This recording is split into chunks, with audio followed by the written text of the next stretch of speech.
नमस्कार दोस्तों, जी के पप्सा यूट्यूब चैनल में आपका हार्दिक स्वागत है। दोस्तों, RAS mains answer writing practice series में आज हम पेपर 2 से साइंस के क्वेश्चन लेके आए हैं और पेपर 2 में जो जनरल साइंस का पोर्शन है वहाँ से जो क्वेश्चन लेके आए। और आज के जो हमारे क्वेश्चन है कुछ इस प्रकार है। सबसे पहले 2 नंबर का क्वेश्चन है 15 शब्दों में कि दूरदृष्टि दोष क्या है, इसका निवारण बताइए। तो हमने इस प्रकार लिखा कि वो नेत्र रोग जिसमें दूर की वस्तु स्पष्ट दिखाई देती है परंतु पास की नहीं दिखाई देती है, इसलिए उत्तल लेंस का प्रयोग किया जाता है। और मानव नेत्र में प्राकृतिक रूप से उत्तल लेंस लगा होता है। हमने ये भी बता दिया कि जो मानव नेत्र है उसमें प्राकृतिक रूप से उत्तल लेंस लगा होता है। और वो नेत्र रोग जिसमें दूर की वस्तु है जो स्पष्ट दिखाई देती है। हमें लगता है कि दूरदृष्टि दोष में दूर की वस्तु है जो अच्छी से नहीं दिखती होगी, लेकिन ऐसा नहीं है, इसका उल्टा होता है। यानी कि दूर की वस्तु है तो वो तो स्पष्ट दिखाई देगी परंतु पास की वस्तु है जो अच्छी दिखाई नहीं देती है। इसकी वजह से जो है दूरदृष्टि रोग हो जाता है और उसको दूर करने का निवारण है उत्तल लेंस लगाया जाता है। और मानव जो नेत्र है या जो मनुष्य की आँखें होती हैं उनमें जो है उत्तल लेंस लगा होता है प्राकृतिक रूप से। अब बताइए आप भी अपने कमेंट करके कि इसमें और क्या ऐड किया जा सकता है। 2 नंबर के लिए इससे ज़्यादा और क्या लिख सकते हैं जिससे हमारा आंसर और अट्रैक्टिव लगे और इसमें इम्प्रूवमेंट हो। दूसरा हमारा क्वेश्चन है, ये जनरल साइंस के ही है, कुछ छोटे क्वेश्चन लिए कुछ बड़े। इस प्रकार हमने जो आज का जो वीडियो लेके आए कि क्रिकेट मतलब क्रिकेट गेंद कैच करते समय हाथ को पीछे क्यों ले जाया जाता है। हम खिलाड़ी को भी क्रिकेट गेंद को कैच करते हाथ पीछे क्यों ले जाता है। तो इसमें हमने लिखा कि न्यूटन की गति के गुरुत्वाकर्षण बल के नियमानुसार दूरी या समय बढ़ने पर बल कम लगता है, जिससे उनके हाथों को चोट नहीं लगती है और गेंद की गति कम होने से बल कम लगेगा। तो यहाँ मतलब यानी कि दूरी और बल का जो एक तरीके से वो बताया गया है, रिलेशन बताया गया है कि गुरुत्वाकर्षण बल के मतलब नियमानुसार दूरी जितनी तय होगी उतना समय जो है समय ज़्यादा लगेगा और हम कह सकते हैं बल है जो कम लगेगा। यानी कि दूरी आपने पीछे कर दी, दूरी बढ़ा दी तो बल है वो कम लगेगा। इस प्रकार हमने इसको समझाया है। अब आप भी बता सकते हैं इसमें और क्या ऐड किया जा सकता है जिससे हमारा आंसर और बेटर हो जाए। अगला जो क्वेश्चन है कि सजीवों में प्रतिशीलता का गुण क्यों पाया जाता है। जो प्रतिक्रियाशीलता पाई जाती है सजीवों में वो क्यों पाई जाती है। तो हमने यहाँ लिखा कि सजीवों में अपने आप को प्रत्येक परिस्थिति एवं वातावरण के अनुसार ढालने की क्षमता पाई जाती है और इस जिससे वो अपने शरीर की होने वाली कारकों से रक्षा व सुरक्षा और वृद्धि व विकास कर सके। मतलब अपने शरीर के जो बाह्य कारक होता है, जो बाह्य कारण हो सकते हैं, उससे रक्षा व सुरक्षा कर सकती है। इसलिए जो प्रतिक्रियाशीलता गुण पाया जाता है तो वो यानी कि जो भी मौसम होगा, ठंडी के मौसम से तो हमारे शरीर में से क्या देखें तो सजीवों में से क्या निकलता है, एक तरीके से वो उनके भाप में गर्म धुआं निकलता है। और गर्मी के में देखते हैं तो पसीना निकलता है। तो ये जो प्रक्रिया होती है तो पसीना निकल के जो हमारे शरीर को बाहर से ठंडा करने की कोशिश करता है। तो ये जो प्रतिक्रियाशीलता है परिस्थितियों के अनुसार यही सजीवों में इसके लिए गुण पाए जाते हैं। अगला जो हमने क्वेश्चन लिखा है उपापचयी क्रियाएं क्या है या उपापचयी क्रिया से आप क्या समझते हैं। 2 नंबर के लिए और 15 शब्द का क्वेश्चन है। हमने इसमें लिखा कि वे क्रियाएं जो हमें दैनिक कार्यों के लिए ऊर्जा व शरीर की वृद्धि एवं विकास के लिए आवश्यक होती है। एक तो दैनिक जीवन के लिए ऊर्जा देती है और शरीर की वृद्धि एवं विकास के लिए आवश्यक होती है। ये उचित पोषण से ऊर्जा व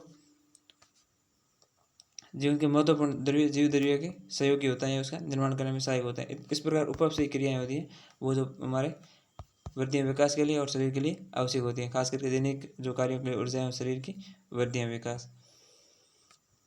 अब हमने जो अगला है हमारा 5 नंबर का क्वेश्चन है और ये 50 शब्दों में है कि स्टेम सेल रिसर्च के लाभ बताइए कि स्टेम सेल जो तकनीकी रिसर्च है उसके लाभ क्या क्या हो सकते हैं। तो हमने सीधा पॉइंट बना के लिखा है। इसका पहला पॉइंट लिखा कि विभिन्न प्रकार के संकटग्रस्त जंतुओं एवं वनस्पति की सुरक्षा। IUCN की रेड डाटा लिस्ट में जो भी मतलब संकटग्रस्त पक्षी पशु हैं या पशु पक्षी और जीव जंतु हैं वो तो उसके साथ वनस्पति है तो उसको भी एक तरीके से स्टेम सेल तकनीकी से क्या उनकी संरक्षण किया जा सकता है। उनकी जो है विलुप्त होती प्रजातियों को रोका जा सकता है और वापस उनकी जनसंख्या बढ़ाई जा सकती है। तो एक तो ये कारण हो सकता है, मतलब इसका लाभ हो सकता है। दूसरा हमने लिखा वनस्पतिक विविधता को बचाने रखने के साथ साथ जैव विविधता के बचाव में सुरक्षा के लिए उपयोगी। जैव विविधता यानी कि किसी भी प्रकार के जो पौधे होते हैं वो धीरे धीरे नष्ट होने लग जाते हैं तो उनके संरक्षण किया जा सकता है स्टेम सेल के विकास के। जहाँ किसी पौधे में या वनस्पति में है जो वहाँ पे जैसे खराब होने लगे उसका कोई हिस्सा तो वहाँ पे है जो स्टेम सेल तकनीक है उसको वापस विकसित किया जा सकता है। अगला हमने लिखा है वंशित एवं उच्च पोषण क्षमता वाले खाद्य पदार्थों और बीजों का निर्माण किया जा सकता है। तो अच्छे जो उच्च पोषण वाले हो सकते हैं। ऐसे तो पदार्थ, खाद्य पदार्थ वगैरह, फल फ्रूट सब्जियां विकसित की जा सकती हैं। बीजों का भी निर्माण किया जा सकता है जिससे अच्छी फसलें जो है उत्पादित हो। अगला पॉइंट लिखा, विभिन्न प्रकार के वनस्पति एवं जैविक रोगों से मुक्ति, खरपतवार आदि से क्या कर सकते हैं हम, फसलों की रक्षा कर सकते हैं स्टेम सेल तकनीकी से। ऐसी जो स्टेम सेल तक जो सेल बना के और इस प्रकार की जो बीज संकर प्रजातियाँ बना के हम जो रक्षा कर सकते हैं। दूसरा हमने लिखा GMO, मतलब जेनेटिक मॉडिफाइड जो है ऑर्गेनिज, वो GMC जेनेटिक मॉडिफाइड क्रॉप्स। तो हम जो है एक तो जेनेटिक मॉडिफाइड ऑर्गेन्स तैयार कर सकते हैं, मतलब अंग तैयार कर सकते हैं, दूसरे ऐसी क्रॉप्स या फसलें तैयार कर सकते हैं। ये हम जो लाभ बताने की कोशिश की स्टेम सेल के। आप भी बता सकते हैं इसमें और क्या लिख सकते थे हम, और जिससे इम्प्रूवमेंट लाया जा सके। अगला हमने लिखा कि सजीवों के गुण क्या है, मतलब सजीवों में क्या गुण होते हैं। तो यहाँ हमने लिखा कि सजीवों में गति व गमन, मतलब गति भी करते हैं और गमन। और गति देखो, एक तो कोई गति हो रही है, गमन हो रहा, मतलब एक स्थान से दूसरे स्थान आप जा रहे हो तो वो क्या हो गया, गमन हो गया एक तरीके से। गति तो आप एक ही जगह घूम रहे हो, वो भी गति होती है। तो गति में गमन करते हैं सजीव। दूसरा श्वसन, मतलब सांस लेते हैं। उपपसयी और अवशोषण, उपपसयी मतलब जो मेटाबॉलिज्म क्रिया होती है वो करते हैं। अवशोषण करते हैं मतलब एग्जॉस्ट करते हैं। और उत्सर्जन, जो मतलब वो एग्जॉस्ट बाहर निकालते हैं, जो उत्सर्जन कह सकते हैं हम। और प्रतिक्रियाशीलता का गुण होता है, मतलब परिस्थितियों के अनुसार प्रजनन, पोषण आदि के साथ साथ सजीव एक दूसरे के को समझने, मुश्किल में सहायता करने, संकट में धैर्य वो अपने आप को वातावरण और परिस्थितियों में समायोजित करना आदि जो है गुण है। पृथ्वी में सबसे श्रेष्ठ कृति होने के कारण मानव अपनी सजीव जाति के कल्याण की कल्पना व कृतियों को पूरा कर सकता है। तो मानव का हमने लिख दिया, और सजीव भी जो भी पशु पक्षी मतलब सजीव है तो वो भी इस प्रकार की जो प्रतिक्रियाएं करते हैं। तो ये सजीवों का गुण हो गए। परिस्थितियों के अनुसार ढलना, मतलब किसी को भावनाओं को समझना, या फिर वातावरण के साथ खुद कैसा व्यवहार करना, मुश्किल की या जो है घड़ी है उसमें किस प्रकार अपना जो बर्ताव करना है, व्यवहार करना। तो ये एक तरीके से सजीवों का गुण है। अगला जो हमारा क्वेश्चन है कि चुंबक क्या है, आप चुंबक मतलब क्या समझते हैं, चुंबक क्या है। चुंबक के प्रकार के आधार पर पदार्थ कितने प्रकार के होते हैं, चुंबक के प्रकार के आधार पर जो पदार्थ होते हैं वो कितने प्रकार के होते हैं। हमने यहाँ लिखा वो पदार्थ जो चुंबक या चुंबकीय पदार्थों जैसा व्यवहार करते हैं, साथ ही चुंबकीय क्षेत्र या चुंबक के नजदीक जाने पर आकर्षण व प्रतिचुंबकीय हो जाते हैं। इसके निम्न प्रकार है। प्रतिचुंबकीय यानी कि अगर मान लीजिए चुंबकीय जैसे NS होती है, नॉर्थ एंड साउथ इसके जो पोल होते हैं, अब दोनों SS लेके आ जाएंगे हम ऐसे, और फिर N है, ये फिर N है इधर ऐसे, तो ये क्या प्रतिक्रिया प्रति चुंबकीय जो है प्रतिक्रिया दर्शाएगी, और इधर है जो अनुचुंबकीय या जो है आकर्षण दिखाएगा। तो ये एक तरीके से कह सकते हैं ऐसा पदार्थ जो या तो चुंबक के साथ क्या करे, आकर्षण करें या प्रतिकर्षण करें, तो वो क्या कहलाएगा, चुंबकीय। मतलब ऐसे पदार्थ होंगे वो चुंबकीय पदार्थ हो सकते हैं। और अब चुंबकीय पदार्थ 3 प्रकार के यहाँ हमने लिख दिया, इसके 3 प्रकार होते हैं। पहला है अनुचुंबकीय, यानी कि वे पदार्थ जो चुंबक से थोड़े चुंबकीय होते हैं, और अर्थात इस सूक्ष्म चुंबकत्व गुण मौजूद होता है, जैसे लोहा आदि। तो वे पदार्थ जो चुंबक से थोड़े चुंबकित होते हैं, मतलब बहुत कम मात्रा में प्रभावित होते हैं, तो वो हो जाते हैं चुंबकीय और आकर्षण करते हैं बहुत कम मात्रा में। तो वो क्या है, लोहे जैसे पदार्थ हैं वो इसमें आ गए। दूसरा आता प्रति चुंबकीय, वे पदार्थ जो चुंबक से चुंबकित या प्रतिकर्षण करते हैं, जैसे जिप्सम, अधातु, सोडियम आदि। तो यानी कि चुंबक के साथ प्रतिकर्षण का वो रखते हैं, भाव रखते हैं, यानी कि चुंबक से स्पर्श नहीं होते हैं बल्कि दूर जाते हैं। तो वो पदार्थ क्या हो जाएंगे, जिप्सम वगैरह, ये अधातु पदार्थ हैं जो भी। अगला है लोहा, लोह चुंबकीय, वे पदार्थ जो चुंबक जैसा व्यवहार या आकर्षित होते हैं, जैसे निकल, कॉपर, नरम लोहा आदि। चुंबक का निर्माण इसी से होता है। तो मतलब वो चुंबक जैसा व्यवहार करते हैं और चुंबक जैसे आते हैं। तो हमने 3 प्रकार के बता दिए चुंबकीय पदार्थ, अनुचुंबकीय, प्रतिचुंबकीय, लोह चुंबकीय। तो अब अनु मतलब थोड़ा बहुत उसका अनुसरण कर रहा है, तो क्या हो गया अनुचुंबकीय। प्रति मतलब बिल्कुल प्रतिरोध, एक तरीके में कह सकते हैं प्रतिरोध की ज्वाला तो हो सकता है, मतलब रबर जैसे पदार्थ हैं, चुंबक से कुछ भी प्रतिक्रिया नहीं करें। और लो चुंबकीय यानी कि उनमें थोड़ा बहुत जो है चुंबक तो हैं, या चुंबक जैसा व्यवहार या चुंबक करते हैं या आकर्षित होते हैं चुंबक की ओर। तो ये हो गया। अब आप भी बता सकते हैं इसमें और क्या ऐड कर सकते हैं जिससे हमारे आंसर में इम्प्रूवमेंट लाया जा सके। अगला जो क्वेश्चन है, ये साइंस टैक्स है, जनरल साइंस करना होगा कि GM जो क्रॉप्स क्या है, इसके महत्व पर चर्चा करें और इसकी समस्या बताइए। तो जेनेटिकली मॉडिफाइड जो क्रॉप्स हैं, फसलें हैं, वो क्या होती हैं, इसके महत्व पर चर्चा करें, उनकी समस्याएं बताइए। हमने लिखा कि प्रयोगशाला में जैव प्रौद्योगिकी के अनुप्रयोगों से जेनेटिकली मॉडिफाइड फसलें यानी GM क्रॉप्स होती हैं, इनमें जेनेटिकली इंजीनियरिंग के द्वारा आनुवंशिक सुधार कर उपयोगी एवं लक्षित उत्पादन क्षमता और पोषण युक्त फसलों व वनस्पतियों संकर हाइब्रिड बीजों का निर्माण किया जाता है। तो इसके माध्यम जो है मैंने की प्रयोगशाला में इस पर परीक्षण किए जाते हैं। उसके बाद इसमें विभिन्न प्रकार के लक्षित उत्पादन के साथ साथ वनस्पति संकर हाइब्रिड बीजों का निर्माण किया जाता है जीएम क्रॉप्स में। अब हमने इसके जो महत्व लिखा कि इसकी इंपॉर्टेंस क्या हो सकती है। हमने लिखा इन फसलों में अधिक पोषक तत्वों की मात्रा जैसे कुपोषण व सामान्य बीमारियों से मुक्ति मिल सकती है। तो इन फसलों में क्या अधिक पोषण तत्वों की मात्रा मतलब विकसित की जाती है जिससे कुपोषण व सामान्य बीमारियां समाप्त हो सकती हैं। अगला हमने लिखा अधिशेष उत्पादन से गरीबी व भूखमरी जैसी समस्याओं से निजात और पीडीएस में पोषित पोषण युक्त खाद्य पदार्थों का वितरण, यानी अच्छी उपज होगी, गुणवत्तापूर्ण जो खाद्यान्न होगा तो क्या होगी, जो सब्सिडी बांटी जा रही है पीडीएस में जो वितरण किया जा रहा है तो वहाँ भी तो पोषण युक्त खाद्यान्न होगा जो वितरण होगा, जिससे भूखमरी या गरीबी कम होगी, बीमारियाँ कम होगी।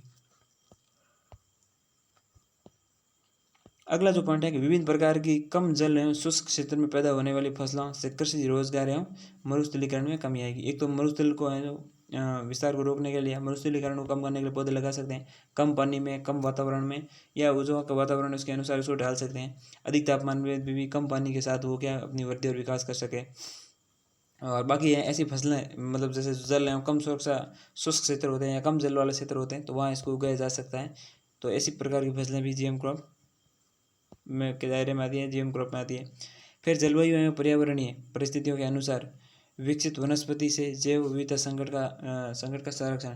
तो जैव विविधता का संकट हम संरक्षण कर सकते हैं उस प्रकार के पौधे लगाकर जो जिस जलवायु है जलवायु में वो पाए जाते हैं और वहीं अपना वृद्धि और विकास कर सकें। दूसरी जगह ले जाने पर या दूसरी जगह उनको हम कह सकते उगाने पर वहाँ उसका जलवायु या फिर परिस्थितियों का अंतर जरूर पड़ेगा, उस पर यह फर्क जरूर पड़ेगा।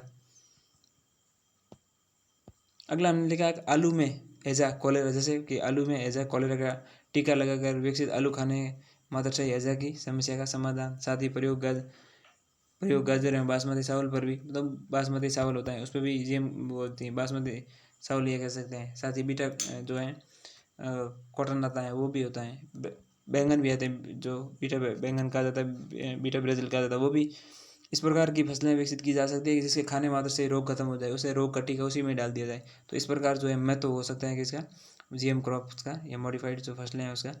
और बाकी यहाँ लिखते हैं हमने समस्याएं, तो समस्याएं क्या क्या हो सकती है जीएम क्रॉप्स की, वो हमने कुछ इस प्रकार लिखा कि जीएम क्रॉप से विभिन्न प्रकार के खरपतवार की समस्या जिससे फसल भूमि व पर्यावरण सबको नुकसान होगा। तो जीएम क्रॉप से विभिन्न प्रकार के खरपतवार की समस्या हो जाएगी। बहुत सारी जो हम कह सकते हैं विदेशी घासें जैसे हम कह सकते हैं या ऐसी घास भी उग सकती हैं या खरपतवार पनप सकती हैं जो फसलों को नष्ट कर देगी। दूसरा हमने अधिक उत्पादकता कृषि रसायनों का प्रयोग जिससे घरेलू या परंपरागत कृषि में व्यवधान होगा।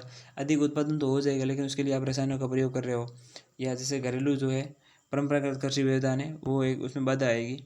और फिर लेकिन हमने विभिन्न प्रकार की बीमारियों को न्योता दिया जा रहा है। एक तरीके से अब जैसे आप वहाँ रसायन डाल रहे हो या कुछ भी काम में ले रहे हो, हरित क्रांति के परिणाम में हम देख सकते हैं कि पंजाब हरियाणा जो उसमें और साथ ही जो राजस्थान के गंगानगर हनुमानगढ़ में भी टीबी कैंसर के बहुत सारे केसेज आ रहे हैं। तो वो कहाँ से आ रहे हैं, कहीं ना कहीं जो है वहाँ की जो खेती की जाती है इंदिरा गांधी नहर से सिंचाई की जाती है तो वहाँ सेम की समस्या हो जाती है, पानी का रिसाव होकर फिर कीचड़नुमा कादड़ा वो कीचड़नुमा बन जाता है। दूसरा कि वहाँ ज़्यादा मतलब पेस्टिसाइड डालने से जो है कैंसर जैसी बीमारियाँ फैलती हैं। आगे हमने लिखा भूमि की उर्वरकता में कृषि लागत में वृद्धि। बिल्कुल भूमि की मतलब उर्वरकता वो कृषि लागत उर्वरकता भी की उर्वरकता का संकट जरूर आएगा और कृषि लागत में वृद्धि आएगी। और क्योंकि खर्चे आपको डालने पड़ेंगे बहुत सारे, आप बेने के रसायन डालोगे तो उसके पैसे लगेंगे, तो वो किसानों की कितने कमर तोड़ देती है।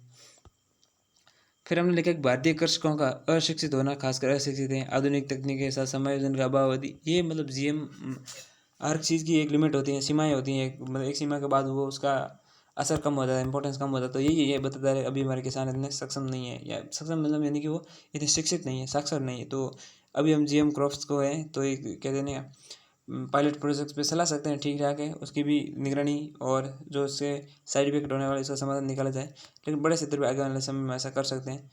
तो बताइए अब और हम इसमें क्या ऐड कर सकते हैं, हमारी तरफ से हमने इसमें पॉइंट ऐड करने की कोशिश की है जिससे इसको और बेटर बनाया जा सके। तो आप भी अपने अमूल्य सजेशन है वो ज़रूर दीजिए और इसी प्रकार हम ये वीडियो ऐसे लाते रहेंगे। और हमारे वीडियो को, अगर हमारा वीडियो पसंद आता है तो उसको लाइक करिए, शेयर कीजिए, कमेंट कीजिए और चैनल को सब्सक्राइब कीजिए। धन्यवाद।